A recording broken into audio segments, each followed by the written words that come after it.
Welcome one and all. LFFL Primetime is back with your week 3 recaps, your week 4 previews, and I'm going to get it done in 5 minutes. So, in the original league, we had the originals with the clean sweep. The class of 96 won all 5 games this week. Todd, Matt, Phil, Eric, and I, winners.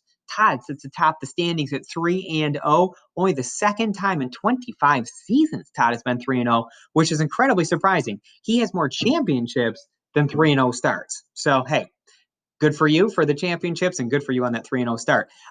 Myself, Matt, Phil, all clocking at 2-1. The rest of the league sits at 1-2. In week 4, we have Todd playing Andy. Todd has the 17-15 lead in the series. I've got Miles facing Bill. Bill did win both games last year in Miles' initial season. I've got Greg and Eric in an incredibly lopsided series. Greg has won 7 of 8 and 22 of 30 overall. Matt is facing off with Eric in a tight series that Matt holds a 25-24 lead in. And finally, Phil and I do battle, of course, going back to old school Super Bowl battles here with Phil winning Super Bowl 3 and me getting the revenge in Super Bowl 7. I actually have a surprisingly lopsided lead in the series, 40-23. Moving on to the FFL 2, we had Todd beating the Merrills, Andy beating Miles, Bill beating Eric, Sean beating Phil, and Greg putting up 99 points on me.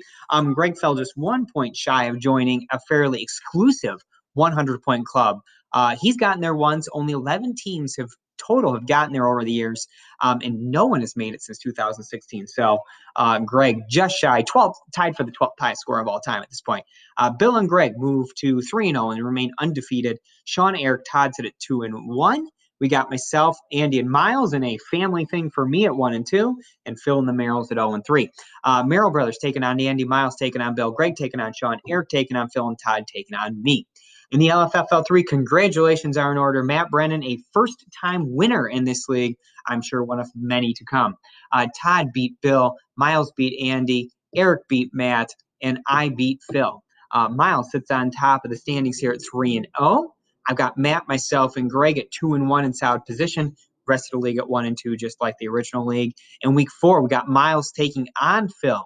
We've got Bill and Greg doing battle. Todd and Eric, Andy and Matt Merrill, and Matt Brennan and I are playing.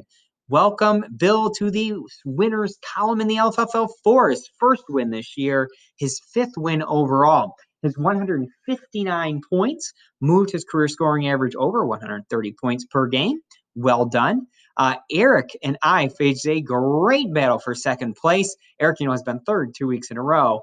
Would have been third again had Dak Prescott not turned the ball over on the last play of the game. I was actually in second until that interception. Nate finished 4th for the second consecutive week. That money line is obviously coming for him soon. On the season, Eric and I were co-champions last year. We sit in 1st and 2nd again this year. Matt Brennan does come in at 3rd place. In the LFFL 5, we had another new high score. Bill and Greg keep going back and forth on this one. Bill got up to 286 points this week. In this high score, congratulations, Bill, lasted longer than 23 hours. So nicely done. In other action, Greg beat Eric, Todd beat Miles, Slick beat Phil, and Andy beat me. Bill and Greg, paced this league at 3-0. Eric, Andy, and Phil are all 2-1. Todd, Slick, and Miles are at 1-2. Myself and Sean are at 0-3.